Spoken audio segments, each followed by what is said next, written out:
ദൈവത്തിൻ്റെ അതിപരിശുദ്ധ നാമം വാഴ്ത്തപ്പെടുമാറാകട്ടെ.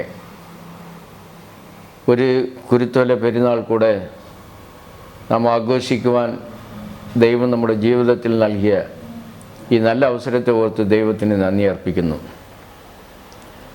പ്രത്യേകിച്ചും ഇന്നേ ദിവസം പരിശുദ്ധ വാരത്തിൻ്റെ ആരംഭ ദിവസമായിട്ടും കഷ്ടാനുഭവ വാരത്തിൻ്റെ ആരംഭ ദിവസമായിട്ടും കരുതപ്പെടുന്ന ഒരു ദിവസമാണ് ഇന്നേ ദിവസം എന്ന് പറയുന്നത്. അതിലും പ്രധാനമായിട്ടും യേശു കർത്താവിൻ്റെ യെരുശലേമിലേക്കുള്ള മഹത്വ പ്രവേശനത്തെക്കുറിച്ച് ഓർമ്മപ്പെടുത്തുന്ന ദിവസമാണ് ഈ കുരുത്തോല പെരുന്നാൾ. ഈ യേശുവിൻ്റെ യാത്രയെക്കുറിച്ച് 4 സുവിശേഷങ്ങളിലും രേഖപ്പെടുത്തിയിരിക്കുന്നത് നമുക്കറിയാമല്ലോ. ഈ യാത്ര എന്ന് പറയുന്നത് അന്യജാതിക്കാർ താമസിച്ചിരുന്ന ഗലീലയിൽ നിന്നും ആരംഭിച്ച് യെരുശലേമിലേക്കുള്ള യാത്രയായിരുന്നു യേശുവിൻ്റെ ഈ യാത്ര.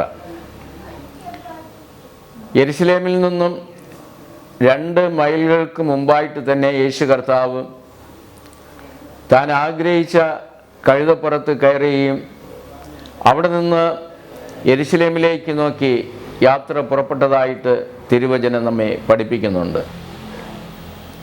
ഈ യാത്ര സമയം യേശുവിൻ്റെ പിന്നാലെ ധാരാളം ജനങ്ങൾ പങ്കെടുത്തിരുന്നു, ശിഷ്യന്മാർ പങ്കെടുത്തിരുന്നു. എല്ലാവരും സന്തോഷത്തോടു കൂടെ ഈ യാത്രയിൽ പങ്കെടുത്തു എന്നതാണ് തിരുവചനം നമ്മെ പഠിപ്പിക്കുന്നത്. പ്രത്യേകിച്ചും ഈ യാത്രയിൽ ജനത്തിൻ്റെ മുദ്രാവാക്യം എന്ന് പറയുന്നത് ഹോശന്ന, കർത്താവിൻ്റെ നാമത്തിൽ വരുന്നവൻ വാഴ്ത്തപ്പെട്ടവൻ ഉന്നതങ്ങളിൽ ഓശന്ന എന്നുള്ള ആ ഒരു മുദ്രാവാക്യത്തിലൂടെയാണ് ജനം യെരുശലേമിലേക്ക് നേരായി കടന്നു വന്നത്. എന്നാൽ യേശു യാത്ര ചെയ്ത മൃഗത്തെക്കുറിച്ച് നാം പഠിക്കുമ്പോൾ കഴുതയിലാണ് യേശു കർത്താവ് യാത്ര ചെയ്തത്. കഴുത എന്ന് പറയുമ്പോൾ അത് സമാധാനത്തിൻ്റെ ചിഹ്നമാണ്. എന്നാൽ കുതിരയെക്കുറിച്ച് പറയപ്പെടുന്നത് അത് ജയത്തിൻ്റെ ചിഹ്നമെന്നാണ് പറയുന്നത്. എന്നാൽ യേശു കർത്താവ് ഒരിക്കലും ആരും കയറിയിട്ടില്ലാത്ത ആ കഴുതപ്പുറത്താണ് യേശു കർത്താവ് യാത്ര ചെയ്തത് എങ്കിൽ ഈ യാത്ര എന്ന് പറയുന്നത് ഒരു സമാധാനത്തിൻ്റെ യാത്ര എന്ന് വേണം നമുക്ക് ഈ യാത്രയെക്കുറിച്ച് പറയുവാൻ കഴിയുന്നത്. ഈ കുരുത്തോല പെരുന്നാളിൽ യേശു ആരാണ് എന്നുള്ള ചോദ്യം അവിടെ ഉയർന്നു വന്നതായിട്ട് മത്തായി എഴുതിയ സുവിശേഷം 21-ാം അധ്യായം 9-ാം വാക്യത്തിൽ നാം വായിക്കുമ്പോൾ മനസ്സിലാക്കുവാൻ കഴിയുന്നുണ്ട്. യാത്ര യെരുശലേമിന് നേരായി കടന്നു വന്നു. അപ്പോൾ ജനത്തിൻ്റെ ഇടയിലാണ് ഈ ചോദ്യം ഉയർന്നു വന്നത്, ഇവൻ ആരെന്നുള്ള ചോദ്യം. ഇതൊരു പ്രധാനമായ ചോദ്യമാണ്. കാരണം ഇതുവരെയിലും യേശു ആരെന്ന് അറിയാത്തവർ ആ കൂട്ടത്തിൽ ഉണ്ടായിരിക്കാം. യേശു ആരെന്ന് അറിഞ്ഞിട്ടും അറിയാത്തതുപോലെ അഭിനയിക്കുന്നവർ ആ കൂട്ടത്തിൽ ഉണ്ടായിരുന്നിരിക്കാം. ഏതായാലും ഈ ചോദ്യം ഒരു വളരെ പ്രാധാന്യം അർഹിക്കുന്ന ഒരു ചോദ്യമാണ്.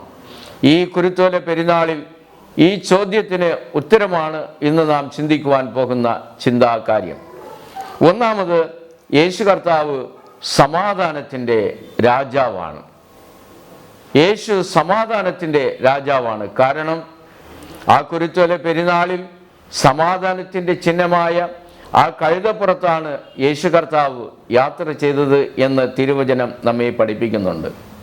അങ്ങനെയാണെങ്കിൽ ലോകം എമ്പാടും സമാധാനം നഷ്ടപ്പെട്ട അവസ്ഥയിൽ പോയിക്കൊണ്ടിരിക്കുന്ന ഈ സാഹചര്യത്തിൽ യേശുവിൻ്റെ യെരുശലേമിലേക്കുള്ള യാത്ര ജനത്തിൻ്റെ ഇടയിൽ ഒരു സമാധാനം പ്രഖ്യാപിക്കുന്ന, സമാധാനം നൽകുന്ന ഒരു യാത്രയായിട്ടാണ് നമുക്ക് മനസ്സിലാക്കുവാൻ കഴിയുന്നത്. ഇന്ന് ലോക ജനതയെ നാം എടുത്തു നോക്കുമ്പോൾ സമാധാനത്തിന് വേണ്ടി അങ്ങും ഇങ്ങും ഓടിക്കൊണ്ടിരിക്കുന്ന ഒരു കാലഘട്ടമാണ് ഇന്ന് നമുക്ക് കാണുവാൻ കഴിയും. മനുഷ്യ സമൂഹത്തിൽ സമാധാനം നഷ്ടപ്പെട്ട അവസ്ഥയാണ് ഇന്ന് നമുക്ക് കാണുവാൻ കഴിയുന്നത്. എന്നാൽ യേശു കർത്താവിൻ്റെ യെരുശലേമിലേക്കുള്ള യാത്ര എന്ന് പറയുന്നത് ഇവൻ ആരെന്നുള്ള ചോദ്യത്തിന് ഉത്തരമായി തരപ്പെടുന്ന ഉത്തരം എന്നുള്ളത് യേശു കർത്താവ് സമാധാനത്തിൻ്റെ രാജാവാണ് എന്നുള്ളതാണ്. ഇന്ന് നമ്മുടെ ജീവിതത്തെയും നാം ഒന്ന് പരിശോധന ചെയ്ത് നോക്കുമ്പോൾ നമ്മുടെ ജീവിതത്തിൽ സമാധാനം ഉണ്ടോ എന്ന് നമ്മെ തന്നെ ഒന്ന് ശോധന ചെയ്യേണ്ടത് ആവശ്യമാണ്. സമാധാനം നഷ്ടപ്പെട്ട അവസ്ഥയിൽ നാം ഈ കുരുത്തോല പെരുന്നാൾ ആഘോഷിക്കുന്നെങ്കിൽ പ്രിയ ദൈവമക്കളെ, ഈ ആഘോഷത്തിൻ്റെ ഭാഗമായി യേശു കർത്താവ് എനിക്ക് സമാധാനം തരുന്ന രാജാവ് എന്നുള്ള കാര്യം നാം വ്യക്തമായിട്ട് മനസ്സിലാക്കേണ്ടത് ആവശ്യമാണ്. രണ്ടാമതായിട്ട് യേശു കർത്താവ് ശുദ്ധീകരിക്കുന്ന ഒരു രാജാവാണ്. വിശുദ്ധ മത്തായി എഴുതിയ സുവിശേഷം 21-ാം അധ്യായം 13-ാം വാക്യം നാം വായിക്കുമ്പോൾ യേശു കർത്താവ് പറയുന്ന കാര്യം ഇതാണ്: എൻ്റെ ആലയം പ്രാർത്ഥന ആലയം എന്ന് വിളിക്കപ്പെടും, നിങ്ങളോ അതിനെ കള്ളന്മാരുടെ ഗുഹയായി തീർത്തിരുന്നു. ഈ യെരുശലേം നഗരത്തിൽ എത്തിച്ചേർന്ന യേശു കർത്താവ് അവിടെ നിന്നും യെരുശലേം ദേവാലയത്തിൻ്റെ ഉള്ളിലാണ് കടന്നു പോകുന്നത്. യേശു ദേവാലയത്തിൻ്റെ ഉള്ളിൽ കടന്നു പോകുമ്പോൾ അവിടെ വിൽക്കുന്നവരെയും കൊള്ളുന്നവരെയും കണ്ട് യേശു ചാട്ടവാറെടുത്ത് അവരെ പുറത്താക്കി എന്നാണ് തിരുവചനം നമ്മെ പഠിപ്പിക്കുന്നത്. അതിന് കാരണം എന്താണ്? വിശുദ്ധമായിരിക്കേണ്ട ദേവാലയം, വിശുദ്ധിയായി സംരക്ഷിക്കപ്പെടേണ്ട ദേവാലയം അശുദ്ധമാക്കപ്പെട്ട ആ ഒരു അവസ്ഥയാണ് യേശു കർത്താവ് അവിടെ കാണുന്നതായിട്ട് ആ ഭാഗം നമ്മെ പഠിപ്പിക്കുന്നുണ്ട്. അങ്ങനെയാണെങ്കിൽ ദേവാലയം വിശുദ്ധമായിരിക്കേണ്ട സ്ഥലമാണ്. അങ്ങനെയാണെങ്കിൽ ഇന്ന് നമ്മുടെ ഹൃദയമായ ആലയം വിശുദ്ധിയുള്ള ആലയമായി കാണപ്പെടണം എന്നാണ് യേശു കർത്താവ് നമ്മുടെ ജീവിതത്തിൽ ആഗ്രഹിക്കുന്നത്. യേശു ആരാണ്? യേശു സമാധാനത്തിൻ്റെ രാജാവാണ്. യേശു ആരാണ്? യേശു ശുദ്ധീകരിക്കുന്ന രാജാവാണ്.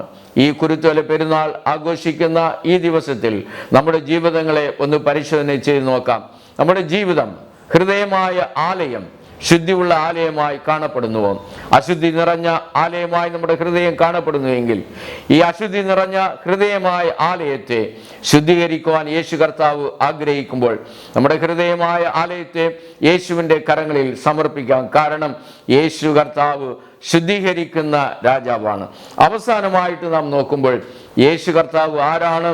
യേശു രക്ഷ നൽകുന്ന രാജാവാണ്. രക്ഷയിലേക്ക് നമ്മെ നടത്തുന്ന രാജാവാണ്. വിശുദ്ധ മത്തായി സുവിശേഷം 21-ാം അധ്യായം അതിൻ്റെ 9-ാം വാക്യം നാം വായിക്കുമ്പോൾ അവിടെ പറയുന്നു: ദാവീദ് പുത്രൻ ഹോശന്ന, കർത്താവിൻ്റെ നാമത്തിൽ വരുന്നവൻ വാഴ്ത്തപ്പെട്ടവൻ, അത്യുന്നതങ്ങളിൽ ഹോശന്ന എന്നാണ് അവിടെ ജനം ആർത്തു പാടിയതായിട്ട് നമുക്ക് കാണുവാൻ കഴിയും.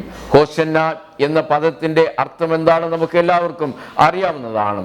ഇപ്പോൾ ഞങ്ങളെ രക്ഷിക്കുക, സേവ് നൗ, ഇപ്പോൾ തന്നെ നമ്മെ രക്ഷിക്കുക, ഞങ്ങളെ രക്ഷിക്കുക എന്നതാണ് അതിൻ്റെ അർത്ഥം. അങ്ങനെയാണെങ്കിൽ യേശുവിൻ്റെ പിന്നാലെ കടന്നു വന്ന ആ ജനം ആർത്തു വിളിച്ചതിൻ്റെ ആ ശബ്ദം എന്നുള്ളത് കർത്താവെ ഞങ്ങളെ രക്ഷിക്കണമേ എന്നതാണ്.